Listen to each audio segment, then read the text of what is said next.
Bienvenidas a este tercer capítulo o este tercer trozo, según cómo y cuándo estás escuchando esto, de los podcasts que van unidos al calendario de Adviento de este año. Vamos a hablar de los juicios de las brujas de Salem. En su momento estuve planteándome hacer en este tercer capítulo un recopilatorio de las 12 brujas de las que os he ido hablando durante todo el calendario, de las fichitas que os habéis ido encontrando y demás, pero luego decidí centrarme en las brujas de Salem porque me fascinan, porque me mola que se pueda unir al capítulo anterior de las brujas de Zugarramurdi y porque he decidido que es mucho más interesante si os subo las fichas de cada bruja luego en el mismo sitio donde os he ido subiendo estos capítulos del podcast. Ahí os dejaré pues varios documentos y varias cosas. Los juicios de brujas de las brujas de Salem los tenemos incluso los europeos en el imaginario colectivo gracias a que han sido muy mediáticos. O sea, los hemos visto en literatura. El Crisol es una obra de teatro basada en los juicios de las brujas de Salem. Hay mil y una películas. Hay un montón de libros, referencias cruzadas en un montón de sitios sobre estos juicios. Y bueno, pues he dicho, pues les voy a explicar un poquito cuál fue la historia de estos juicios. Y pues eso, vamos a dejarnos ya de dar vueltas y vamos a empezar a hablar de los juicios de brujas de Salem, que fueron una serie de juicios y persecuciones de gente acusada de brujería en la Massachusetts colonial entre febrero de 1692 y mayo de 1693. Se acusó a más de 200 personas, que si lo comparamos con las miles de personas que se acusaron en Zugarramurdi, son 4 gatos, pero es lo que hay. 30 de estas personas fueron declaradas culpables, 19 de ellas fueron ejecutadas por ahorcamiento, 14 mujeres y 5 hombres. Otro hombre, Giles Corey, murió bajo tortura porque no quería aceptar su culpabilidad y al menos 5 personas murieron de enfermedad en la cárcel mientras estaban esperando a ser juzgadas. Esto, como ya veis, es algo que se da en todo este tipo de juicios. En Zugarramurdi también pasó. Aquí tenéis que tener un concepto muy importante. Por un lado está Salem Village y por otro está Salem Town. Es como si fueran una aldea y la parroquia, para explicarlo rápido, para que lo podáis entender los españoles. Salem Village, que es donde empezaron todas estas acusaciones y demás, a día de hoy se conoce como Danvers, y es Salem Town lo que se conoce a día de hoy como Salem, ¿vale? Si lo buscáis en el mapa, tenéis que empezar buscando Danvers a día de hoy. Pero bueno, Salem Village fue donde empezaron estas acusaciones y arrestos. Y se fueron desperdigando alrededor de muchos pueblos y otras ciudades como Andover y Topsfield. Las residencias de muchos de los acusados de estos juicios es desconocida porque no teníamos el registro y cerca de 151 de estas personas se pudieron trazar hasta 25 diferentes comunidades de Nueva Inglaterra. Todo esto ocurre en la zona, creo que está al norte de Boston, para que os hagáis una idea del mapa. Estos juicios y gran jurado juzgaron un crimen capital o castigo capital, que es pena de muerte, por decirlo de alguna manera, y se desarrollaron mediante un tipo de corte específica que se conoce como oyer and terminer, que viene del francés oyer and terminer, que viene del audiendo et terminando, del latín de escuchar y decidir, en 1692 y por una Corte Superior de Judicatura en 1693, y ambas tuvieron lugar en Salem Town, como ya os he dicho, centro regional para la Salem Village, o sea, la parroquia de la aldea. Y es en Salem Town donde se ejecuta a los que son declarados culpables.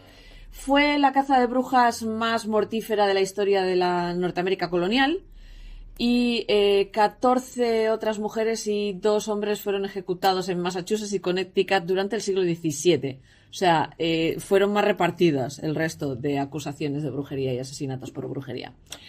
Estos juicios de brujas de Salem llegaron a un final porque los jueces empezaron a tener serias dudas, los jueces y los clérigos que estaban buscando las pruebas y demás, empezaron a tener serias dudas porque sobre la validez de lo que se conocía como evidencia espectral o pruebas espectrales, que era lo que se utilizaba para justificar muchos de estos castigos.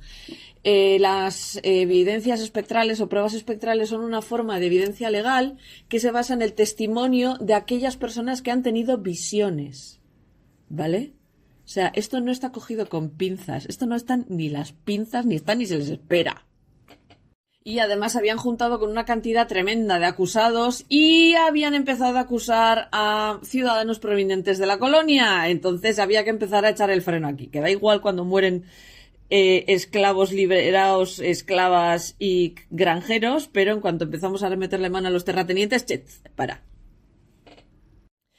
Años después de los juicios, varias de las acusadoras, que la mayoría habían sido adolescentes, chicas adolescentes, admitieron que se habían inventado los cargos. En 1702, la Corte General de Massachusetts declaró estos juicios fuera de la ley.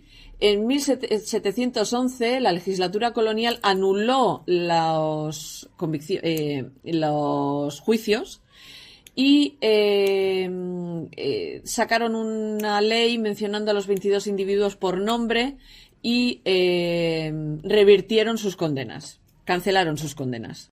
Es probablemente el episodio de histeria masiva más notorio de la América colonial, pero no fue algo único, sino digamos que fue la manifestación en las colonias de un fenómeno muchísimo más amplio que se estaba dando en Europa, que eran las cazas de brujas del periodo moderno, que se llevaron por delante las vidas de cientos de personas en Europa.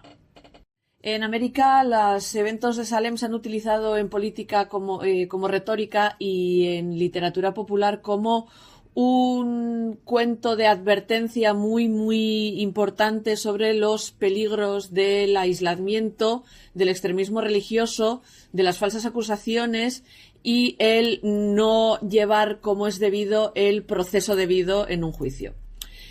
Muchos historiadores consideran que los efectos de estos juicios fueron bastante duraderos y que fueron muy influyentes en lo que fue la historia de los Estados Unidos, porque probablemente fueron estas cazas de brujas los que se llevaron por delante el intento de establecer una teocracia en Nueva Inglaterra, ya que los puritanos que se asentaron en el siglo XVII en esta zona de Norteamérica buscaban establecer un gobierno regido por la religión.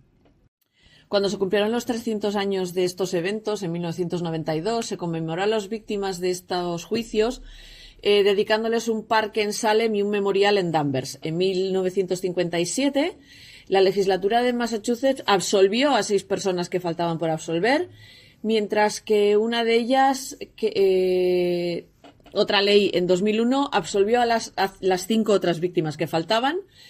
En 2004 aún se hablaba de exonerar o perdonar a alguna de las víctimas y en 2022 la última de las brujas convictas de Salem, Elizabeth Johnson Jr., fue oficialmente exonerada 329 años después de haber sido declarada culpable. En enero de 2016, no 1216, que se me va la pinza y me bailan los números, de 2016, la Universidad de Virginia anunció que un grupo que estaba buscando específicamente la colina donde se había ejecutado a los condenados de Salem, habían encontrado el lugar exacto donde estas 19 brujas habían sido colgadas. La ciudad de Salem les dedicó el Proctor's Ledge Memorial a estas víctimas en 2017. O sea que si alguna vez vais a Salem, Massachusetts, os encontraríais este sitio. Hablemos un poquito del trasfondo de todo este follón, de dónde viene y dónde empieza. A estas alturas del partido, hacia mediados del siglo XVII en Europa, lo que es la locura brujería y la witch craze empieza a bajar. Empieza a perder fuerza, empieza a perder fuelle y los juicios de brujas empiezan a desaparecer poco a poco. Continuaron, digamos que en los bordes de Europa, o sea, los ingleses y los escoceses siguieron dando por culo con el tema durante mucho tiempo y sí que seguían siendo algo que existía en las colonias en América. Los eventos de 1692 y 1693 en Salem se convirtieron en una especie de supernova final, por decirlo de alguna manera, de ataque de histeria colectiva en el mundo, en el Nuevo Mundo, donde cuando esta práctica ya estaba de muy capa caída en el resto de Europa. En 1668, Joseph Glanville escribe un libro que no es el Malleus Maleficarum, pero sí que sirvió de apoyo para este tipo de juicios, que es el Against Modern Sadducism, en el que decía que él podía probar la existencia de las brujas y los fantasmas y del reino sobrenatural. Glanville escribió que la negación de la resurrección corpórea y de los espíritus sobrenaturales era algo que delataba a las brujas. En su tratado, Glanville habla de que los hombres de ingenio discernible tendrían que creer en las brujas y en las apariciones y que si dudaban sobre la realidad de los espíritus no solo estaban negando la existencia de los demonios, sino que estaban negando también la existencia de Dios Todopoderoso. Glanville quería probar que lo sobrenatural no podía ser denegado. Aquellos que denegaban estas apariciones eran considerados heréticos, herejes, y porque de esa manera también negaban la existencia de los ángeles. Y los trabajos de Glanville y Cotton Mather, que luego hablaremos de él, intentaban probar que los demonios existían y estaban vivos. Y es, digamos que, uno de los pilares fundamentales de esta locura que les dio a los puritanos en Boston. Los juicios empezaron cuando algunas mujeres de Salem Village fueron acusadas de brujería por cuatro niñas. Betty Parrish, que tenía 9 años, Abigail Williams, que tenía 11, Ann Putnam Jr., que tenía 12, y Elizabeth Hubbard, de 17, que era la mayor. Las acusaciones se centraban alrededor del concepto de la aflicción o un mal que las mujeres les habían causado, causándoles dolor físico y mental a las niñas utilizando brujería para ello. ¿Por qué ¿por qué algunas mujeres tenían que poner en su objetivo a 4 niñas? ¿Quién lo sabe?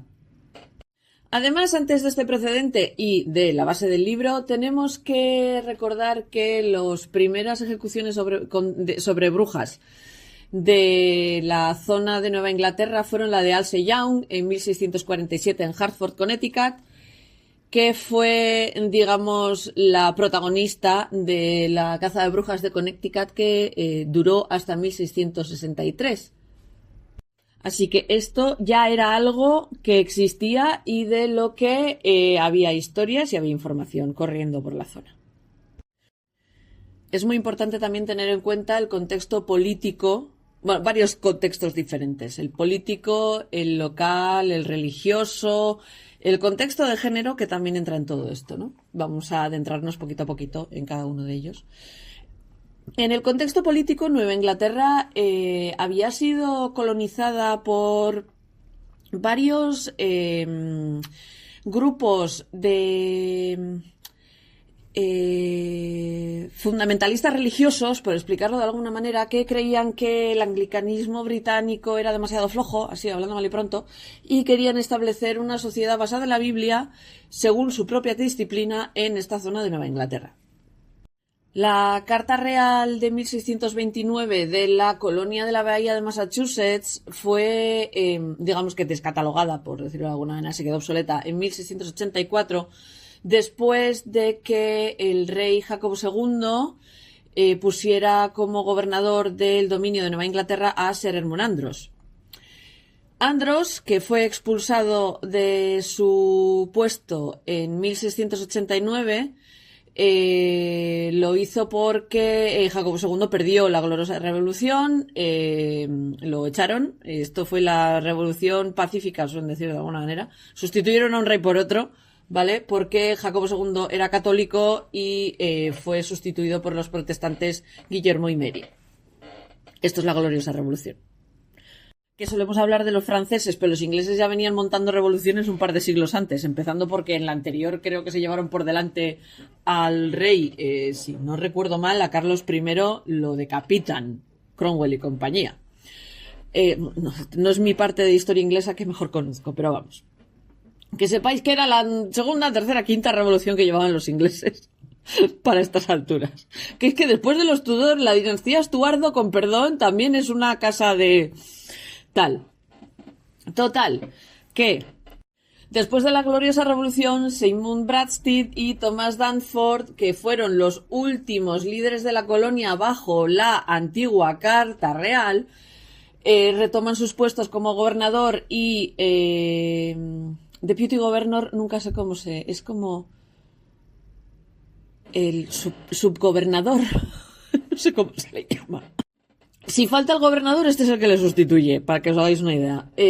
Pero como no tenían autoridad constitucional para promulgar leyes y demás, porque la carta antigua ya no estaba en vigor, pues estaban en una especie de limbo o vacío legal, por decirlo de alguna manera. A la misma vez, había tensiones entre los colonos ingleses que se estaban asentando hacia el este, o sea, que lo que a día de hoy se conocería como la costa de Maine, y los Wabanaki, que eran un grupo indígena apoyado por los franceses, que acabaron montándose una guerra entre los dos grupos que se conocía como la Guerra del Rey Guillermo.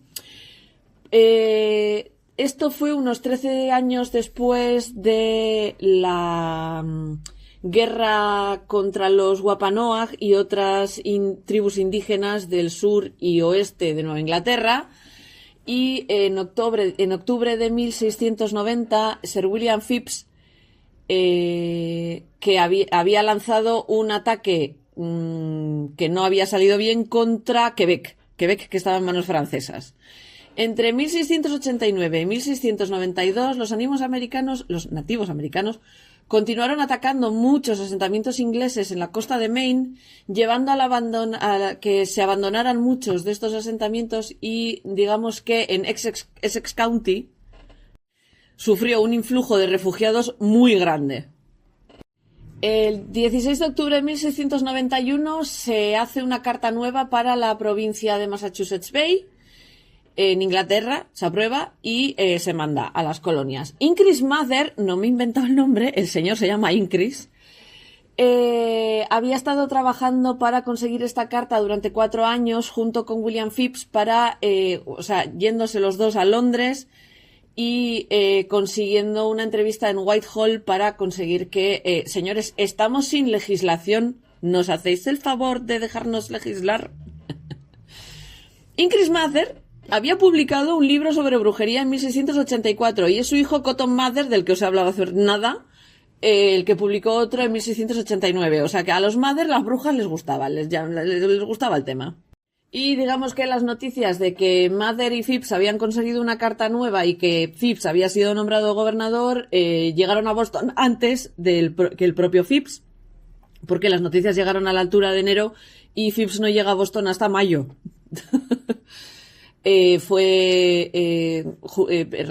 Cumplió juramento como gobernador 2 días más tarde y tuvo como teniente de gobernador a William Soughton. Una de las primeras órdenes que dio como nuevo gobernador fue la nominación formal de jueces de paz, sheriffs y demás, y la creación de una corte especial de Oyer y Terminer, de la que os he dicho antes. Oyer y Terminer no son apellidos, es un tipo de proceso judicial. Que esto se hizo para aliviar las cárceles porque estaban llenas de gente. En cuanto al contexto local, Salem Village, que os recuerdo que es Danvers a día de hoy, Massachusetts, era conocido porque su población estaba bastante fraccionada. sufrían de muchísimas disputas internas y además no tenían buena relación con lo que sería Salem Town, que es, como ya os he dicho antes, la división de esto, que es Salem Town es el actual Salem. Peleas por dónde estaban las lindes de las propiedades, por quién tenía permiso para que sus animales comieran en ciertos sitios y demás, privilegios dentro de la iglesia y tal, era algo muy común y las poblaciones vecinas consideraban a la gente de Salem Village como problemática. En 1672 la gente del pueblo votó contratar a un ministro para ellos mismos que no dependiese de Salem Town. Cuando hablo de ministro, no estoy hablando de ministro como os imagináis un ministro ahora, estamos hablando de gente de la iglesia, ¿vale? Los dos primeros ministros que tuvieron, James Bailey, que fue ministro entre 1673 y 1679, y luego George Burroughs, que dio servicio entre 1680 y 1683.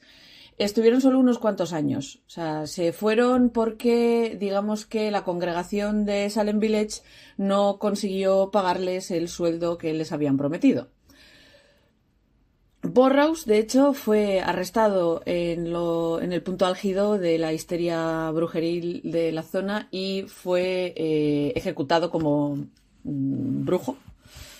Esto es algo muy curioso porque la mayoría de los textos que tengo sobre este tema están en inglés y aunque George Burroughs es un señor, lo califican como bruja, lo parece como witch, de warlock, que es lo que he solido encontrar en otros textos, pero me resulta interesante.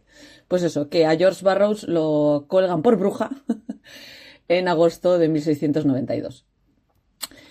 A pesar de que la Corte General le explicó a la parroquia de Salem Village que tenéis que pagarle a esta gente, a ellos les dio igual y se marcharon. Un tercer ministro, Deodat Lawson, entró en servicio entre 1684 y 1688, que digamos que es un tiempo bastante corto, yéndose de allí después de que la iglesia de Salem no lo ordenase, o sea, rechazaron ordenarlo porque tenía problemas con la congregación, lo dicho. Salem Village está claro que eran gente problemática y peleona. De hecho, en Salem Town no estuvieron de acuerdo con la elección de Samuel Parrish como su primer ministro ordenado como tal. Y el 18 de junio de 1689, el pueblo de Salem Village decidió contratar a Parrish por 66 libras anuales, ofreciéndole una tercera parte en dinero y las otras 2/3 partes en provisiones y un sitio para vivir dentro de lo que era la parroquia. El 10 de octubre de 1689, digamos que le dieron un aumento de sueldo a Parrish porque le regalaron, como quien dice, 2 acres, que son 0,8 hectáreas de terrenos para él. Esto entraba en conflicto con una resolución del año 1681 de Salem Village que decía que no era legal que la gente... Disculpad. Que no era legal que la gente del pueblo regalase casas o terrenos que pertenecieran al ministerio, a la iglesia y a una persona en particular.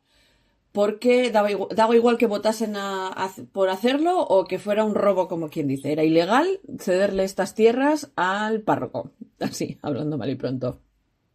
Como los antecedentes del destino y las peleas de los anteriores ministros que sirvieron en Salem Village, digamos que ya eran bastante razón para tener cautela con la posición, el reverendo Parrish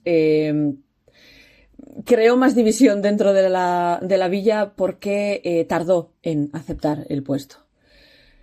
Parece ser que era incapaz de calmar las disputas de sus parroquianos y tendía a tener una actitud bastante inquisitorial con su congregación y hacía que castigaba a miembros de la Iglesia de buen standing con penitencias públicas por pequeñas infracciones y contribuyó significativamente a las tensiones dentro del pueblo. Digamos que si ya Salem Village era un pueblo conflictivo y entre sus vecinos no se llevaban bien, los actos del propio Parrish no ayudaron a calmar la atmósfera y crear una atmósfera tal que era normal que acabase estallando algún tipo de conflicto. Dentro del contexto religioso, como ya os he dejado caer un par de veces, estamos hablando de puritanos. Antes del desarreglo constitucional de 1680, Massachusetts era un gobierno dominado por líderes conservadores puritanos. Así, en resumiendo muy rápido, los puritanos eran un grupo de protestantes ingleses de los siglos XVI y XVII que querían limpiar a la Iglesia de Inglaterra de lo que ellos consideraban prácticas católicas romanas. Manteniendo que la Iglesia de Inglaterra no había sido totalmente reformada para convertirse en realmente protestante. Si os acordáis, la Iglesia de Inglaterra es una creación de Enrique VIII, cuando se cabrea porque no lo dejan divorciarse, y lo que hace es crear su propia religión. No es del todo protestante, mantienen algunas cosas del catolicismo, pero se separa de la Iglesia Católica y demás. Esto creo que lo he hablado en algún podcast, en algún momento os vais a rascar por ahí. Creo que en el podcast de Perdiendo el Hilo, en el que hablé sobre Ana Bolena, estuve hablando de esto. Bueno, el caso es que para los puritanos, tanto los puritanos como la Iglesia de Inglaterra tenían una influencia común dentro del calvinismo, que es dentro de lo que es el protestantismo, es la rama principal que se crea durante el siglo XVI dentro de la Reforma Protestante. De Martín Lutero y sus denuncias y todo esto, ya hablaremos otro día. Es que no me puedo poner a hacer ahora una clase de la contrarreforma y demás, porque nos vamos a ir por las ramas, pero necesito que entendáis el tipo de ambiente religioso que se vivía en esa época.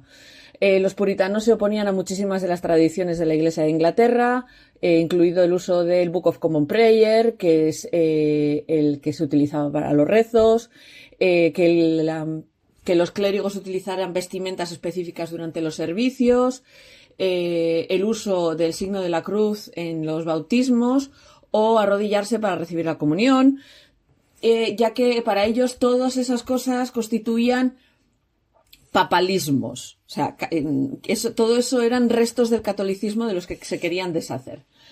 El rey Carlos I, que era muy hostil a esta visión de la religión, y los gerifaltes de la Iglesia anglicana intentaron reprimir esta visión que disentía con lo que era la Iglesia de Inglaterra durante 1620 y 1630. Algunos puritanos y otras minorías religiosas decidieron escapar a Holanda porque allí eran más calvinistas, por decirlo de alguna manera, y al final acabaron haciendo una gran migración a la Norteamérica colonial para establecer su propia sociedad allí. Estos inmigrantes, porque eran inmigrantes, estaban constituidos mayoritariamente por familias que se establecieron en algunas de las primeras colonias en Nueva Inglaterra, de las cuales la colonia de la Bahía de Massachusetts era la más grande y económicamente la más importante de todas. Pretendían crear una sociedad basada en sus creencias religiosas y los líderes coloniales eran elegidos entre los hombres libres de las colonias. O sea, durante la época colonial americana, un hombre libre era aquel que no era un esclavo. Y era un hombre, obviamente, las mujeres no pintábamos nada.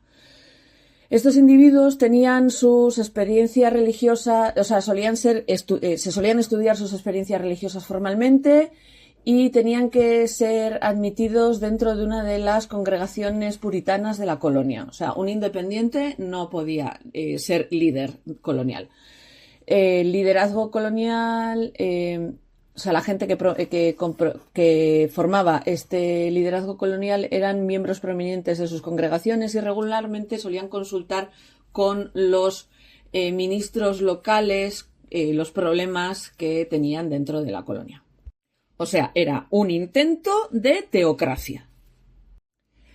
A principios de los 640 en Inglaterra saltó una de sus innumerables guerras civiles, porque es que estos han estado de guerra civil toda su historia, donde el parlamento, que estaba dominado por puritanos, ganó esta guerra civil y la corona la perdió y fue suplantada por el protectorado de Oliver Cromwell en 1653. Esto creo que, no sé si os lo he mencionado al principio del capítulo, pero eso, Oliver Cromwell, se llevan por delante a Carlos I, ejecutan a Carlos I, pero digamos que el experimento les duró poquito porque hubo una restauración del antiguo régimen bajo Carlos II. La inmigración de los puritanos a Nueva Inglaterra, digamos que durante esos años del protectorado de Cromwell se redujo bastante. O sea, porque claro, mandaban ellos en Inglaterra para que se iban a ir. Y en Massachusetts una importante clase mercantil empezó a desarrollarse, que eran mucho menos motivados por la religión que los primeros colonizadores de la colonia. Y también tenemos que tener en cuenta el contexto del género, que dice, joder, ya estamos. No, el género siempre es muy importante en este tipo de cosas, sobre todo especialmente cuando hablamos de brujería. El género es muy, muy importante porque la mayoría de la gente acusada y convicta de brujería, en este caso, fueron mujeres, un 78%, cuando en cuanto a población son el 50%, o sea, sobre representación. En general, la creencia puritana y la cultura de Nueva Inglaterra, las mujeres eran inherentemente unas pecadoras y más susceptibles a caer en el pecado que los hombres. Los hombres siempre eran más virtuosos y más buenos y más todo. En fin, todas brujas. ¿Sabéis qué opino de esto? En fin, patriarcado 1.0. A través de en sus vidas diarias, los puritanos, especialmente las mujeres puritanas, siempre intentaban evitar los intentos del diablo de vencerlas y tomar sus almas. Es más, los puritanos creían que los hombres y las mujeres eran iguales a ojos de Dios, pero no a ojos del diablo. Las almas de las mujeres se solían ver como algo que estaba sin protección y por eso se les llamaban débiles y de cuerpo vulnerable. Y hay varios factores que explican por qué las mujeres eran más probables o más propensas a admitir la culpa de brujería que los hombres. Según la historiadora Elizabeth Reis, es bastante probable que creyeran que realmente se habían entregado al demonio y que otros podían creer que lo habían hecho de manera solo temporal. Pero se da también la casualidad que muchos de los que confesaron la brujería fueron reintegrados dentro de la sociedad y algunas mujeres puede ser que confesasen ser brujas para salir vivas de esto. Además, exactamente igual que ocurrió en Zugarramurdi, exactamente igual que ocurrió en toda Europa, peleas entre vecinos siempre solían llevar a acusaciones de brujería. Un ejemplo de esto es Abigail Faulkner, que fue acusada en 1692. Faulkner admitió que ella estaba cabreada por lo que la gente decía y que el diablo temporalmente la había superado y hizo que hiciese daño a sus vecinos. Y además está el hecho que las mujeres que no se conformaban a las normas de la sociedad puritana es más probable que fueran objetivo de estas acusaciones, especialmente aquellas que eran solteras o no tenían hijos. Y luego además tenemos el hecho de que en esa época, en esa zona, se estaban publicando muchos panfletos sobre brujería, especialmente Cotton Mather, el hijo de Increase Mather, del que os hablaba antes, que era ministro de la North Church de Boston, era un prolífico publicador de este tipo de panfletos en los que expresaba su creencia fervorosa en la brujería, en la existencia de la brujería, no que él creyese que él fuese un brujo, no, creía que las brujas existían. De hecho, en uno de sus observaciones oraculares y en las que habla de cómo de poderosa puede ser la brujería, dentro de su libro Memorable Providences Relating to Witchcraft and Possessions, de 1689, habla de cómo la brujería afectó a los hijos de John Goodwin, que era un albañil de Boston. Mather ilustra cómo el mayor de los hijos de los Goodwin fue tentado por el diablo y cómo había robado linos de la limpiadora Goody Glover. Glover, que era irlandesa y católica, de descendencia irlandesa y católica, o sea, anatema, fue caracterizada como una mujer vieja y desagradable y descrita por su propio marido como una bruja. Esto puede ser por la razón por la que se le acusó de lanzar hechizos contra los hijos de los Goodwin. Después de este evento, 4 de los 6 hijos de los Goodwin empezaron a tener extraños ataques que alguna gente se refería como el mal del asombro. O sea, es como si les diesen ataques de epilepsia, por explicarlo rápido. Estas manifestaciones atribuidas a este mal se asociaron muy rápido con la brujería y Mather las asocia muy rápido con la brujería. Los síntomas incluían dolor de cuello y de espalda, cómo se les estiraba la lengua, gritos totalmente inesperados en cualquier momento muy fuertes. Otros síntomas incluían no tener control sobre sus cuerpos, de manera que podían caer como un tronco al suelo, empezar a mover los brazos como si fueran pájaros. No me habéis visto. Menos mal que no me grabo en vídeo, porque os estaba contando esto y estaba haciendo el gesto de los brazos como si fueran pájaros. Perdón, que esto es serio. O intentar hacer daño a otros, así como autolesionarse. Esta descripción de los síntomas fue una de las descripciones que dio pábulo a la locura en 1692.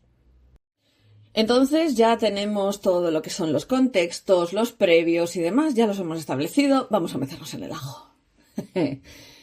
Los primeros eventos de esta locura brujeril de Salem empiezan en Salem Village, en febrero de 1692, cuando Betty Parrish, de 9 años, y su prima Abigail Williams, de 11, hija y nieta respectivamente del reverendo Samuel Parrish, empezaron a tener ataques descritos como más allá del poder de los ataques de epilepsia o de cualquier mal natural, por John Hale, que era el ministro de un pueblo de allí al ladito que se llamaba Beverly. Las niñas gritaban, tiraban cosas por la habitación en la que estaban, hacían ruidos raros, se metían debajo de los muebles, se contorsionaban hasta posiciones peculiares. Y según algunos testigos oculares del propio reverendo Deodat Lawson, que fue el antiguo ministro de Salem Village, pues las niñas parecía que estaban poseídas. Las niñas se quejaban de que alguien las pellizcaba y las pinchaba con agujas, y un doctor, históricamente se asume que fue William Griggs, no podía encontrar ningún tipo de muestra de que esto estuviera ocurriendo realmente. Otras mujeres jóvenes de la villa empezaron a exhibir comportamientos similares, y cuando Lawson se puso a predicar como invitado en vamos a llamarle salón de actos, no es un salón de actos, es como un sitio donde se juntaban todos. Cuando Lawson se puso a predicar en el salón de actos de Salem Village, fue interrumpido varias veces por los ataques de estas niñas que estaban afligidas por estos ataques del demonio, de estos ataques de brujería. Las tres primeras personas acusadas y arrestadas por supuestamente atacar a Betty Parrish, Abigail Williams, la niña de 12 años Ann Putnam y Elizabeth Hubbard fueron Sarah Good, Sarah Osborne y Tituba. Algunos historiadores creen que las acusaciones de Ann Putnam Jr. sugieren que había una pelea familiar que pudo haber sido la causa principal de estas acusaciones de brujería. En ese momento había una terrible rivalidad entre los Putnam y los Porter, que digamos que tenía muy polarizado a la gente de Salem Village.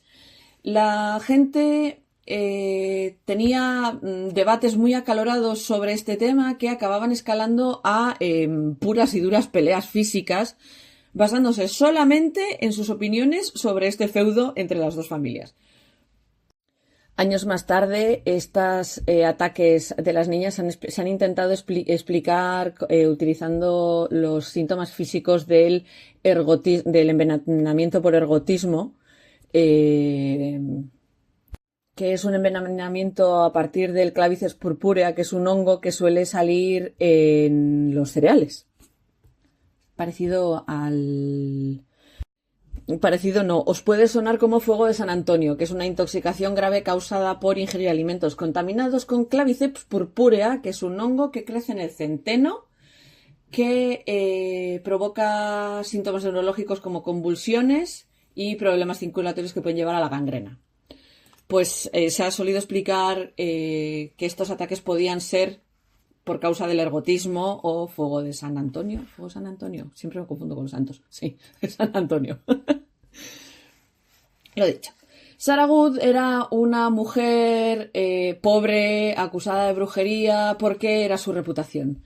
En su juicio se le acusó de rechazar los ideales puritanos del autocontrol y la disciplina cuando eligió atormentar y echarles la bronca a las niñas en vez de llevarlas hacia el camino de la salvación.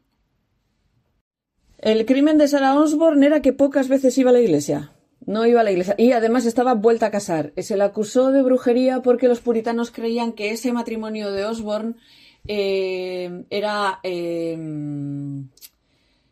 digamos que por interés propio, porque se había casado con un sirviente con contrato, que era alguien que voluntariamente había entrado en una especie de servidumbre de otra persona por X cantidad de dinero o X cantidad de tiempo. No era un esclavo, pero tampoco era un ciudadano libre. La gente del pueblo de Village no estaban de acuerdo con los intentos de Sarah Osborne de controlar la herencia de su hijo de su primer matrimonio. Entonces, pues también, venga, bruja. Y luego tenemos a Tituba, que era una esclava sudamericana de la tribu Calina del Caribe, que probablemente se convirtió en objetivo simplemente porque era étnicamente diferente al resto de la gente del pueblo. Se le acusó de atraer a las niñas como Abigail Williams y Betty Parrish con historias de encantamientos del Maleus Maleficarum. Reapareció. Ya estaba tardando. Parece ser que, según Abigail Williams y Betty Parrish, Tituba les contaba historias sobre encuentros sexuales con demonios, de cómo podían retorcer las mentes de los hombres, de cómo predecir la fortuna, que pues digamos que estimulaban la imaginación de las niñas y hacían que Tituba fuera un obvio objetivo de acusaciones. O sea, nos encontramos con tres mujeres que eran vivían en los márgenes de la sociedad, exhibían muchos de las características típicas de los sospechosos habituales de las acusaciones de brujería, de las que hemos estado hablando durante estos podcasts, que no tenían más remedio que autodefenderse, o sea, no había nadie que las defendiera de esto. Las llevaron ante los magistrados locales bajo acusación de brujería y fueron interrogadas durante varios días, empezando el 1 de marzo de 1692 y directamente las mandaron a la cárcel. En marzo se acusó a otra serie de mujeres de brujería. Martha Corey, a la niña Dorothy Good, Rebecca Nurse en Salem Village y Rachel Clinton en Ipswich, que es un pueblo que está ahí al lado. ¿Por qué le cayó la acusación a Martha Corey? Porque no le daba credibilidad a las acusaciones de las niñas de la anterior tanda de acusadas. O sea, no se creía lo que decían las niñas, entonces esto atrajo atención sobre sí misma. Las acusaciones contra ella y Rebecca Nurse, digamos que causaron sensación en la comunidad porque Martha Corey era una miembro, una cosa que se llama Full Covenant, que es como estaba metidísima en la iglesia, ¿vale? De Salem Village y de la misma manera Rebecca Nurse también en Salem Town. O sea, eran dos mujeres muy metidas en la iglesia, muy devotas, muy creyentes, y de repente les cae a ellas la acusación de brujería. Así que si dos personas tan prominentes podían ser brujas, pensaba la gente, entonces cualquiera podía ser una bruja, y ser miembro de la iglesia no era una protección contra las acusaciones. Dorothy Good era la hija de Sarah Good. Sarah Good, que es una de la primera acusada de brujería. Solo tenía 4 años, pero no fue exenta de ser interrogada por los magistrados. Sus respuestas se tomaron como una confesión que implicaban a su madre. En Ipswich, Rachel Clinton fue arrestada por brujería y a finales de marzo, con acusaciones independientes que no tenían nada que ver con las niñas de Salem Village. Se las suele meter a todas en el mismo grupo, pero a Rachel Clinton no las acusa el grupo de niñas y adolescentes de Salem Village. Y siguiendo las pistas que daba el Malleus Maleficarum, pues los primeros exámenes incluyeron exámenes físicos, en la que se examinó a las acusadas para buscar marcas extrañas, como lunares, marcas de nacimiento, que se solía creer que estaban asociadas con la influencia del demonio. Y se creía que esas marcas representaban el punto en el que el demonio bebía la sangre de estas mujeres acusadas. Ojo si tenéis lunares. Y ahora nos metemos en el crisol de Arthur Miller de cabeza. El crisol es una visión ficcional, de ficción en forma de obra de teatro, en la que se habla de esta parte de los juicios, ¿vale? De John Proctor y demás, de los que os voy a hablar ahora. Pero sí, si tenéis la obra de teatro por ahí, os la leéis, está muy bien. He tenido suerte de verla alguna vez representada y mola mogollón. Cuando Sarah Cloyce, hermana de Nurse, y Elizabeth Proctor fueron arrestadas en abril, fueron llevadas ante John Hawthorne y Jonathan Corwin en un encuentro en Salemtown. Estos hombres eran ambos magistrados locales y miembros del Consejo del Gobierno. Hubo presentes el gobernador sustituto, asistentes, etcétera, etcétera. Y durante el proceso de estas dos mujeres, el marido de Elizabeth, John Proctor, que es el protagonista del crisol, como os he dicho, objetó a las acusaciones contra su mujer y lo arrestaron a él también.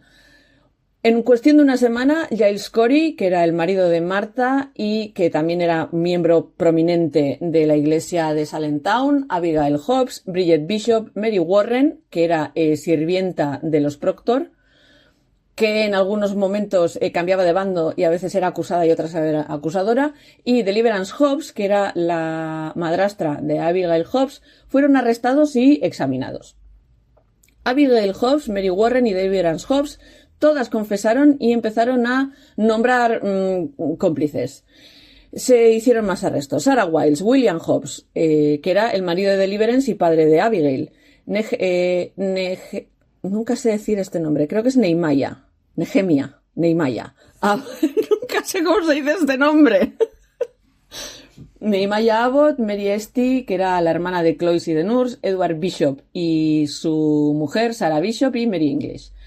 Para el 30 de abril, el reverendo George Burroughs, Lydia Dustin, Susanna Martin, Dorcas Hoare, Sarah Mori y Philip English, que era el marido de Mary, fueron arrestados.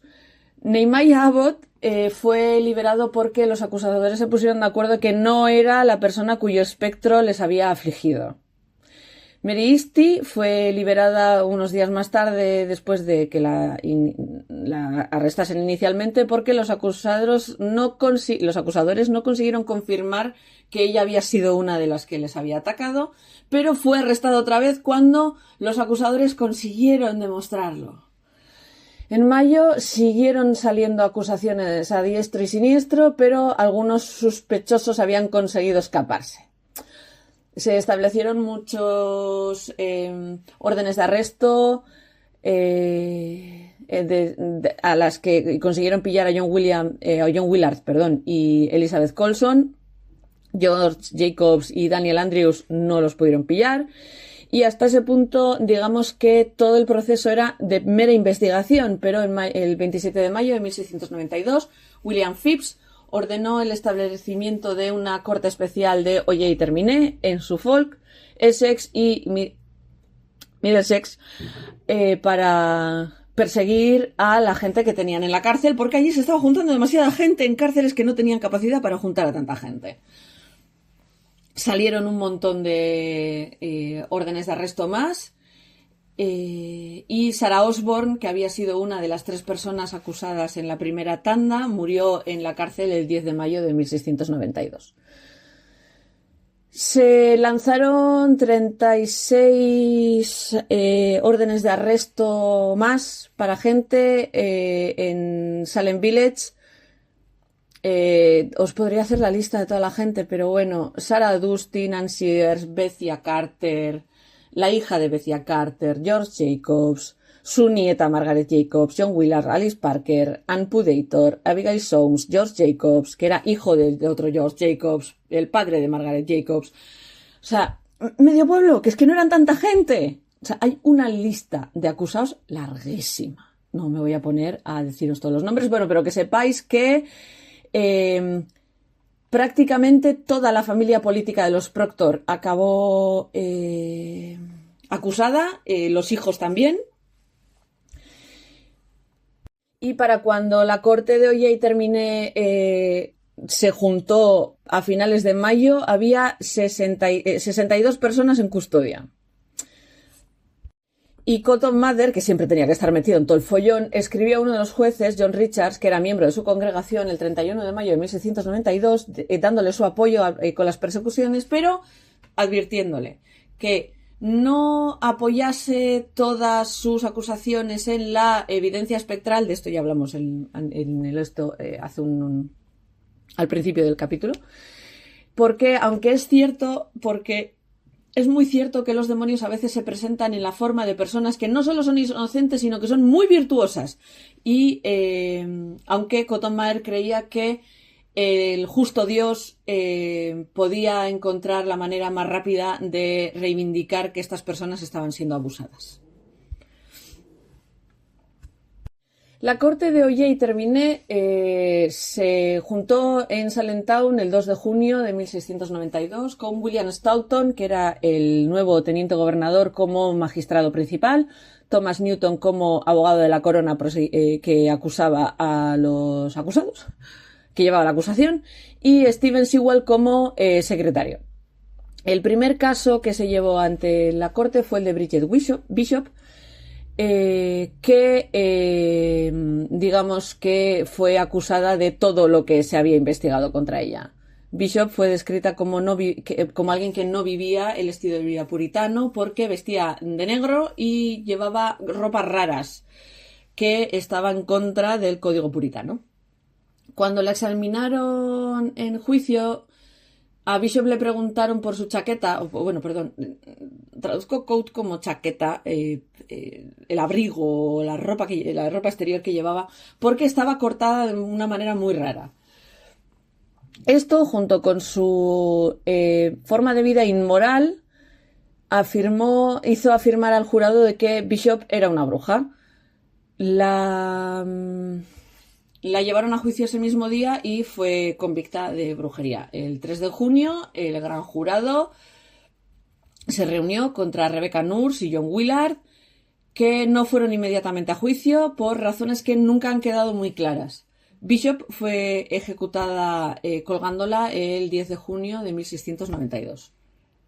Inmediatamente después de la ejecución de Sarah Bishop, Bridget Bishop, perdón, ya le cambié el nombre, es que hay varias Saras. De Bridget Bishop, la corte se da por cerrada durante 20 días hasta el 30 de junio, mientras buscan consejo de los ministros más influyentes de Nueva Inglaterra, que reciben el 15 de junio en una especie de composición que hace Cotton Mather de todas las respuestas que han recibido sobre el tema. Y digamos que una de las partes más importantes de la respuesta que reciben es que hay que tener mucho cuidado al perseguir este tipo de brujerías, porque hace falta tener un pensamiento muy crítico y un cuidado exquisito, porque demasiada credulidad en estas cosas solo sirve para reafirmar la autoridad del demonio. Entonces que tenían que tener muchísimo cuidado con lo que hacían. El caso es que también en esta carta les dicen que lo que tienen que hacer es perseguir de manera rápida y vigorosa este tipo de problemas, siguiendo las leyes de Dios y los estatutos de la nación inglesa para detectar brujerías. O sea, que les dicen, tened cuidado, pero hacedlo rápido. Entonces una cosa niega a la otra, ¿y qué es lo que hacen? Vuelven con todo el follón, toda la fuerza, a acusar a más gente y a juzgar a más gente. El caso es que el alcalde Nathaniel Saltonstall, que era abogado, dimitió de esta corte de juicios el 16 de junio, después de leer la carta, porque no estaba de acuerdo con lo que decía la carta, porque él estaba a favor de prohibir el uso de la evidencia espectral como tal. Saltonstall, digamos que es el primer y único hombre que hasta día de hoy, ninguno más se opuso ninguno más se opuso a estos procesos y fue el que estuvo totalmente en contra de este tipo de procesos desde el principio. O sea, dijo, esto no lo podemos hacer así, lo estamos haciendo mal. Fue el único de todo el grupo de magistrados y gerifaltes locales que estuvo metido en esta corte de Oyer y Terminé que decía, pero ¿qué carajo estáis haciendo, gente? Como ya os he dicho, espoleados por la carta, se acusó a más gente, se arrestó a más gente y se interrogó a más gente, esta vez en Salem Town.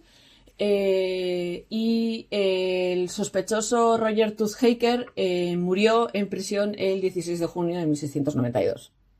Entre el 30 de junio y las primeras semanas de julio se escucharon las acusaciones contra Sarah Good, Elizabeth Howe, Susanna Martin, Elizabeth Proctor, John Proctor, Martha Carrier, Sarah Wiles y Dorcas Howe. Tanto Sarah Good como Elizabeth Howe, Susanna Martin, Sarah Wiles y Rebecca Nurse fueron a juicio en ese momento y todas fueron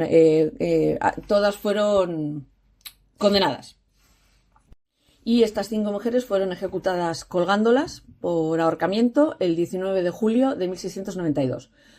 A mediados de julio, un alguacil de Andover invitó a las niñas que habían empezado con todo esto, a las niñas de Salem Village que habían empezado todo esto, a visitarlos a él y a su mujer para intentar determinar qué carajo estaba pasando realmente. En agosto volvió a investigarse a George Burroughs, Mary Esty, Martha Corey y George Jacobs Sr. y se llevaron a cabo los juicios contra Martha Carrier, George Jacobs Sr., George Burroughs, John Willard, Elizabeth Proctor y John Proctor. Todos fueron acusados y condenados y Elizabeth Proctor fue la única que no fue ejecutada en ese momento porque estaba embarazada. En agosto del 19 de 1692 ejecutan a todos los demás.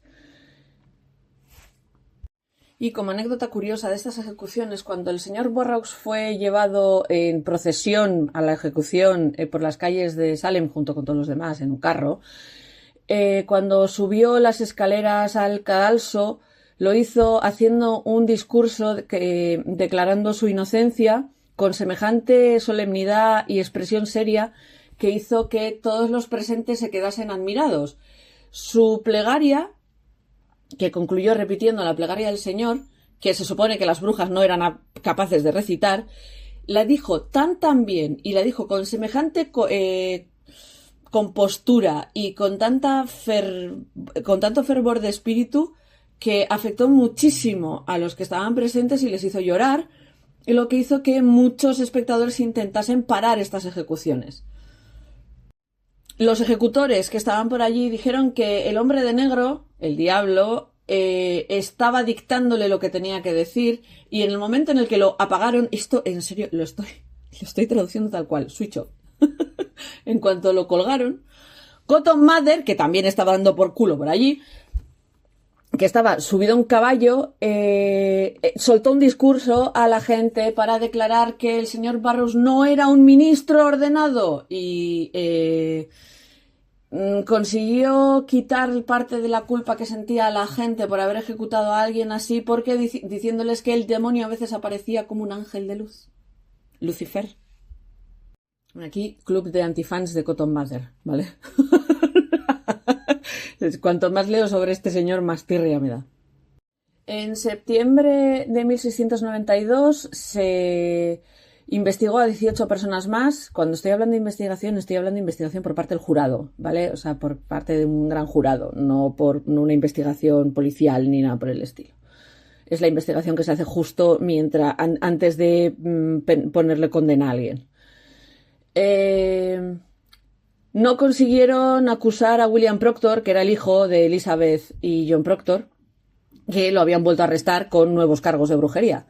El 19 de septiembre de 1692, Giles Corey se negó a asistir a su propio juicio y fue asesinado directamente. Un tipo de tortura que, con un tipo de tortura que es una burrada, que básicamente le van poniendo piedras encima del pecho para que intentase confesar y no lo hizo.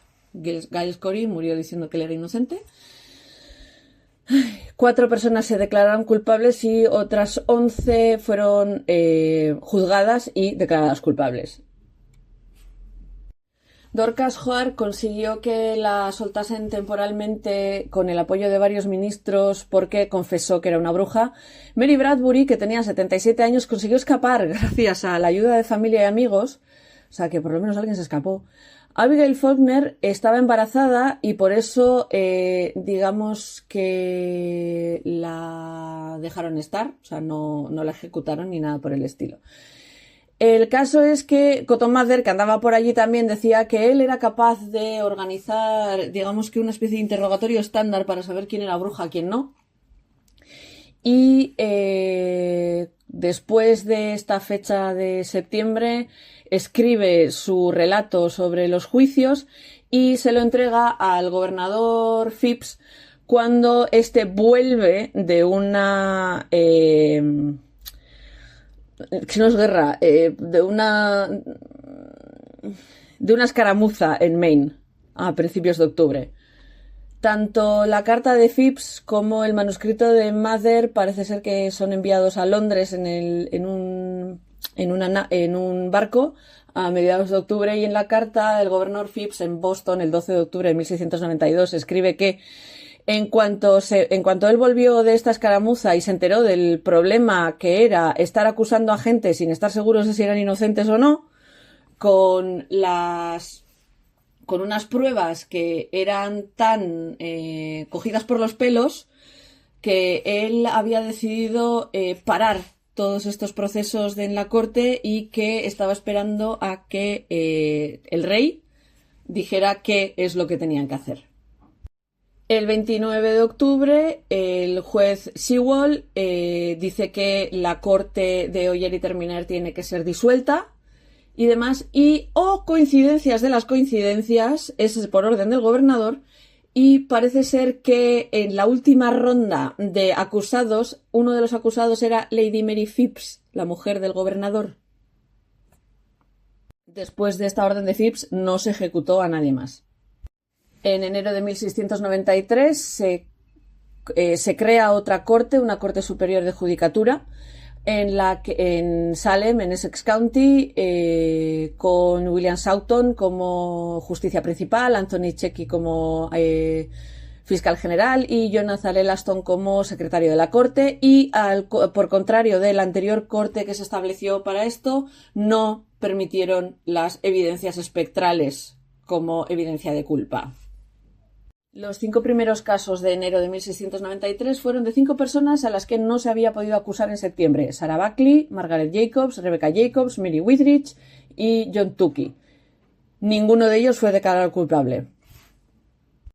Se juzgó a todos los que seguían en la cárcel y la mayoría de los cargos se desestimaron contra todos, pero 16 personas sí fueron acusadas y juzgadas, de las cuales solo 3 fueron acusadas formalmente y consideradas brujas Elizabeth Johnson, Sarah Bardwell y Mary Post.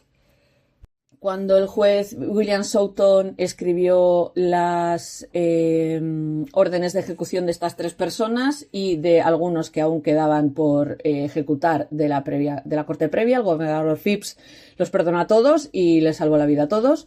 Y a finales de enero, principios de febrero, se juzgó a Sarah Cole, Lydia Dustin y Sarah Dustin, Mary Taylor y Meredith Haker, que fueron liberadas y que lo único que tuvieron que hacer era pagar las costas de haber estado en la cárcel. Lydia Dustin murió en la cárcel el 10 de marzo de 1693 porque no pudo pagar esas costas.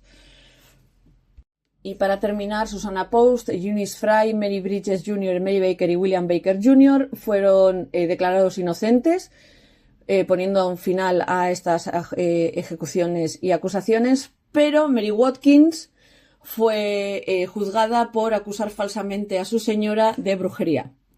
Si os pica la curiosidad sobre cómo era el proceso legal, cómo se acusaba a la gente en estos juicios de brujas, si alguien llegaba a la conclusión de que una pérdida, una enfermedad o una muerte podían haber sido causadas por brujería, el acusador,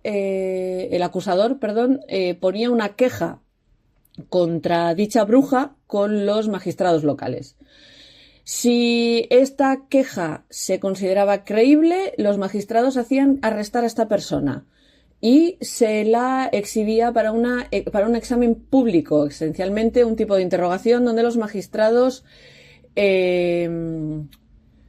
agobiaban al acusado para confesar, así hablando mal y pronto. Interrogaban al acusado para que confesase.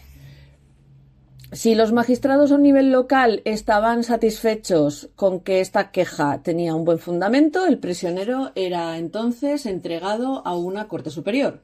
En 1692 los magistrados optaron por esperar que llegase una nueva carta y un nuevo gobernador para establecer esta corte de oye y terminé que se encargase de estos casos. El siguiente paso en una corte superior, una corte a nivel superior, era llamar a los testigos ante un gran jurado. Una persona podía ser acusada de cargos de aflicción mediante brujería o por hacer un pacto antinatural e ilegal con el diablo. Una vez acusado, el acusado iba a juicio y muchas veces eso ocurría en el mismo día. En el caso de la primera persona, Bridget Bishop, que fue acusada, condenada el día 2 de junio y ejecutada 8 días más tarde, el 10 de junio. Hay 4 fechas de ejecuciones, con una persona ejecutada el 10 de junio de 1692, 5 el 19 de junio de 1692, otras 5 el 19 de agosto de 1692 y 8 el 22 de septiembre de 1692. Muchos otros, incluyendo Elizabeth Proctor y Abigail Faulkner, fueron condenados, pero digamos que retrasaron el cumplimiento de la condena porque estaban embarazadas ambas. Otras 5 mujeres que fueron condenadas en 1692 nunca llegaron a sufrir esta sentencia de muerte. Mary Bradbury, porque no estaba, in absentia. Anne Foster, que murió en prisión, Mary Lacy, que era la hija de Anne Foster, y Dorcas Hoare y Abigail Hobbs, que se libraron. Como ya os he contado, la muerte de Giles Corey por no querer aceptar por no querer aceptar la condena, poniéndole piedras encima, digamos que fue una barbaridad. Tenía 81 años y, lo dicho, le fueron apilando piedras en su pecho hasta que no pudo respirar más. Después de 2 días de peine forte et dure, que es como se llama esto, dolor grande y fuerte, Corey murió sin aceptar su culpabilidad. Se suele tomar su muerte como una especie de protesta contra los métodos de esta corte, o que fue un intento de Corey de que la corona no se quedase con sus propiedades, aunque la verdad es que mientras estaba en la cárcel la corona ya se había quedado con casi todas sus propiedades. Como brujas convictas, ni Rebecca Nurse ni Martha Corey tuvieron un entierro digno porque las habían excommunicado de sus iglesias y realmente, como todos murieron por ahorcamiento, en cuanto se los bajaba de los árboles en los que los habían colgado, solían ser lanzados a fosas comunes y la gente que andaba por allí pues se dispersaba. Hay historias orales, de transmisión oral, que decía que las familias de los muertos conseguían de noche y a oscuras los conseguían sacar de estas fosas comunes no muy bien excavadas y los enterraban en propiedades familiares, en tumbas sin marcar. El caso es que no tenemos ningún registro escrito de esto. En cuanto a las pruebas que se solían utilizar, hemos hablado de la evidencia espectral, que muchas de las acusaciones se basaban en esta evidencia espectral, pero no todo, que era el testimonio de una persona que había sufrido el ataque de brujería y que decía que había visto la aparición o forma de la persona que supuestamente les estaba afligiendo. Hay una disputa teológica alrededor de esto sobre si esta evidencia se basaba en si una persona había dado permiso al diablo para tomar su forma a la hora de afligir a alguien. Los que se oponían a esto decían que el diablo podía tomar la forma que le diera la santa gana, o sea que no tenía que andar pidiendo permiso. Y la corte decía que el diablo no podía utilizar la forma de una persona sin el permiso de una persona. Entonces, cuando una persona afectada por ataques de brujería decía que había visto una persona específica, se aceptaba que el acusado había colaborado con el demonio. Como ya os he explicado, en la carta que les mandan los ministros a los de la corte, les dicen, oye, no os fijéis solo en esto, etcétera, etcétera, y de hecho cuando la siguiente corte deja de admitir la evidencia espectral y la vuelve inadmisible, el ratio de gente condenada baja una barbaridad. El caso es que, ¿por qué este grupo de primeros jueces acepta este tipo de prueba? Y todo se debe a la publicación de un libro conocido como A Trial of Witches, que explica el juicio de brujas de Bury and Edmunds en 1662 en Suffolk, Inglaterra, en la que este tipo de prueba se utilizó para acusar a 2 mujeres de brujas. El jurista que llevó a cargo este juicio admitió este tipo de evidencia porque se apoyó en el filósofo, físico y autor Thomas Brown. Y si esta gente tan lista lo había aceptado, pues ellos también. Así, literal, porque los magistrados de Salem estuvieron buscando precedentes de este tipo de utilización de este tipo de prueba. Otra de las pruebas que se utilizaron fue una cosa que se conoce como witch cake o pastel de brujas.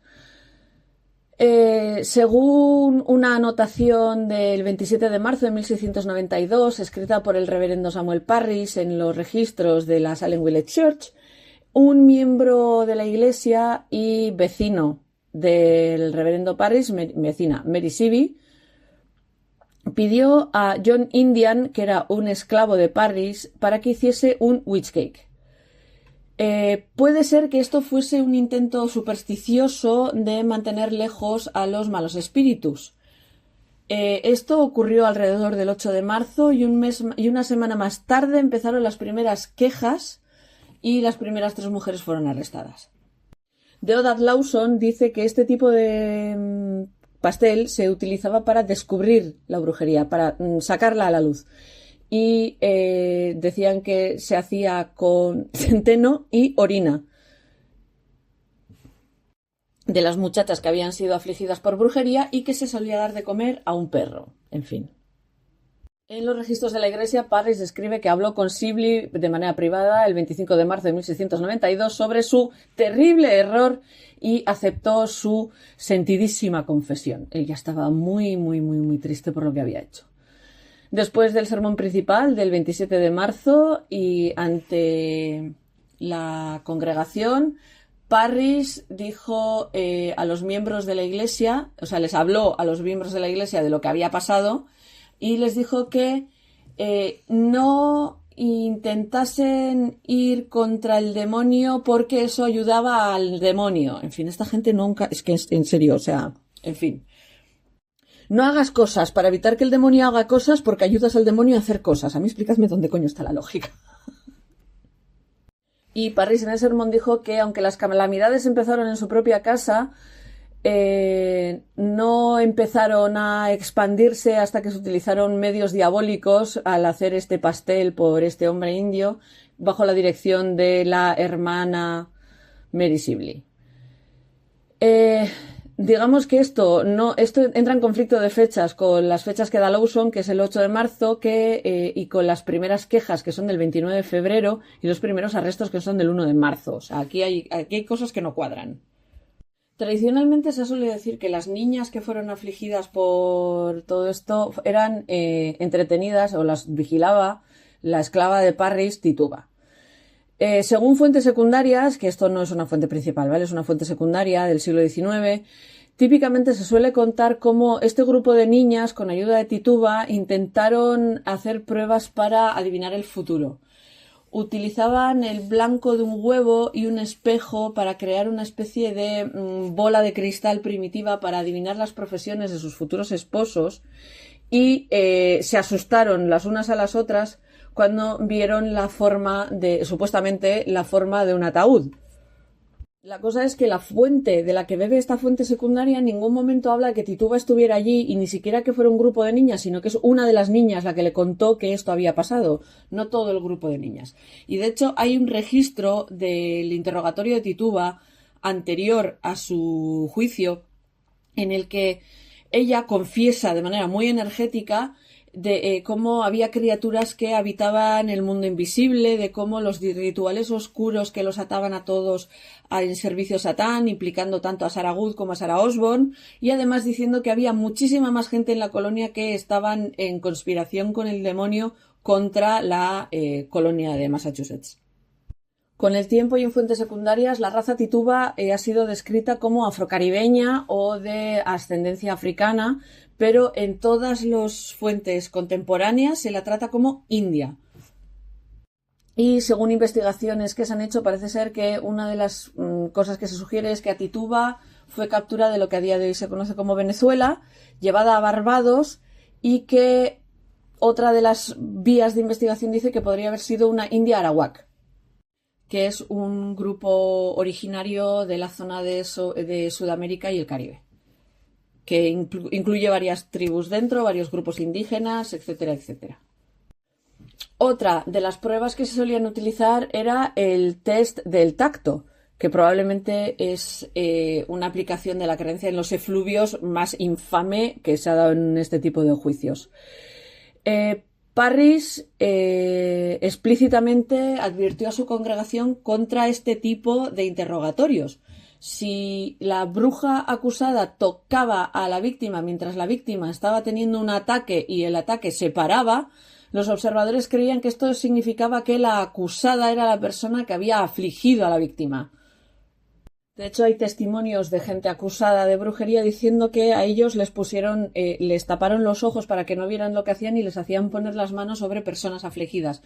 Que estas personas estaban teniendo un ataque y en cuanto ellas les ponían las manos, todo desaparecía, todo se paraba y decían que se encontraban bien y eso automáticamente hacía que los apresaran y se los llevasen como prisioneros. Y la explicación que daba el reverendo John Hale de cómo funcionaba esto es que la bruja miraba con una especie de mal de ojo un maléfico veneno al que sufría este tipo de ataque, que hacía que tuviese un ataque, lo más parecido a un ataque de epilepsia que os podéis echar en cara, y que cuando lo tocaba con la mano, ese veneno volvía al cuerpo de la bruja. y por eso se calmaba el ataque del atacado. Otras pruebas que se utilizaron en los juicios implicaban también las confesiones de los acusados, el testimonio de una bruja confesa que identificaba a otras como brujas, el descubrimiento de puppets, que son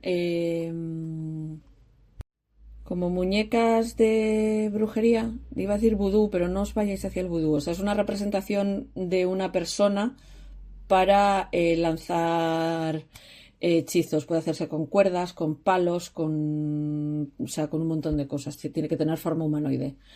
Que se encontraron libros sobre lectura de palmas y sobre horóscopos, de tener botes con ungüentos en casa o en su posesión, de observar lo que eran conocidos como tetas de bruja en el cuerpo de la acusada, que es un lunar o una mancha que era insensible al tacto en el cuerpo de la bruja, y encontrar esas zonas insensibles al tacto eran una evidencia de facto de brujería. O sea que, pobrecitos. Aunque el último de los juicios ocurrió en mayo de 1693, la respuesta pública a estos eventos siguió existiendo. Las décadas después de estos juicios, los supervivientes y los miembros de sus familias y la gente que les apoyaba intentaron establecer la inocencia de estos individuos, que fueron condenados para conseguir compensaciones por estas condenas en falso. Durante los siguientes siglos, los descendientes de aquellos que fueron injustamente acusados y condenados buscaron limpiar el honor de su memoria, y, como ya os he contado, hubo eventos en Salem y Danvers en 1992 para conmemorar estos juicios. En noviembre de 2001, años después de la celebración del 300 aniversario de los juicios, la legislatura de Massachusetts pasó un acta exonerando a todos los que habían sido convictos y nombrándolos y declarándolos inocentes uno a uno, con la excepción de Elizabeth Johnson, que se la debieron de dejar por el camino, pero que fue exonerada por el Senado de Massachusetts el 26 de mayo de 1922, que fue eso, la última, porque un grupo de escolares descubrieron que se la habían dejado fuera, descubrieron esta anomalía y lo llevaron a la legislatura de Massachusetts, y la legislatura dijo, oh, my bad, y la exoneraron allá también. Y digamos que estos juicios han permeado la cultura americana y pues han representado en arte, literatura y cine desde hace muchísimo tiempo. La cantidad de libros que tratan sobre esto o tienen algún tipo de historia relacionada con las brujas o alguna mención y demás es larguísima. De hecho, uno de los libros que tengo yo en mi lista de libros de leer, que es kilométrica, pero está ahí, es Once and Future Witches, en la que toda la acción ocurre en una ciudad que se llama New Salem, que está a 100 millas de la Salem original. Ya os he hablado del crisol. O sea, si de todo esto tenéis que sacar algo, leeros el crisol. Que aunque hay cosas del crisol que hay que coser con pinzas, porque Arthur Miller obviamente se toma ciertas libertades históricas y demás que no tienen que ver con lo que pasó realmente, es bastante interesante de leer.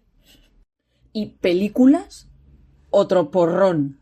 Empezando por Me casé con una bruja, de Veronica Lake, de 1942, a Hocus Pocus, que no sé cuál es el título en castellano, pero que es una de mis pelis de Halloween favoritas, con Bette Midler, Sarah Jessica Parker y Katina Jimmy haciendo de brujas, las hermanas Anderson.